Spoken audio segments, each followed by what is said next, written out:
कि जिस 2G के खिलाफ खुद भारतीय जनता पार्टी के लोग चौराहे चौराहे पे, गली मोहल्ले में भारत के प्रधानमंत्री से लेकर पूरी पार्टी तक आंदोलन कर रही थी, प्रदर्शन कर रही थी, आवाज उठा रही थी और बार बार ये कह रही थी कि ये तरीका ठीक नहीं है, फर्स्ट कम फर्स्ट सर्विस की, फर्स्ट कम फर्स्ट सर्व की जो पॉलिसी है वो गलत है, यही आरोप था।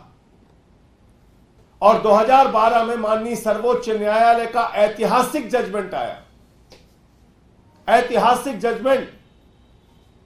उन्होंने कहा कि स्पेक्ट्रम जो बांटे जाएंगे, उसके लाइसेंस जो बांटे जाएंगे, उसकी नीलामी होनी चाहिए, उसका ऑक्शन होना चाहिए, उसको फर्स्ट कम फर्स्ट सर्व के बेसिस पे नहीं देना चाहिए। पहले आओ पहले पाओ की नीति को माननीय सर्वोच्च न्यायालय ने पूरी तरीके से नकारते हुए 2012 में ऐतिहासिक निर्णय दिया और कहा कि किसी भी हालत में पहले आओ पहले पाओ की नीति नहीं लागू होनी चाहिए, बल्कि स्पेक्ट्रम लाइसेंस के लिए आपको ऑक्शन का प्रोसेस अपनाना पड़ेगा, नीलामी का प्रोसेस अपनाना पड़ेगा।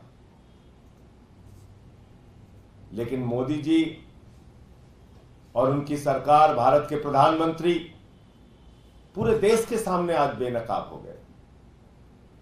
इन्होंने 2023 में जब 150 सांसद सदन से बाहर थे, उस समय वही नीति जिसके खिलाफ प्रधानमंत्री जी थे, वही नीति जिसके खिलाफ भारतीय जनता पार्टी थी, वही नीति जिसके खिलाफ पूरा देश था, वही नीति पास कर दी, पहले आओ पहले पाओ की नीति।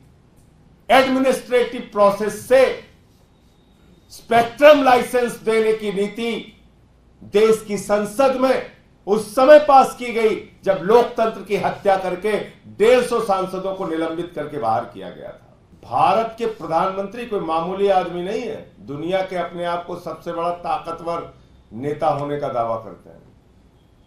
ये दुनिया के सबसे बड़े नेता नहीं है, ये दुनिया के सबसे बड़े भ्रष्टाचारियों के संरक्षक है भारत के प्रधानमंत्री, दुनिया के सबसे बड़े भ्रष्टाचारियों के संरक्षक। और ये आप देखिए, ये कोऑपरेटिव बैंक घोटाले में अजीत पवार और उनकी पत्नी सुनेत्रा पवार और उनके नेफ्यू तीनों को क्लीन चिट मिल गई। बीजेपी की सरकार ने क्लीन चिट दे दिया उनको,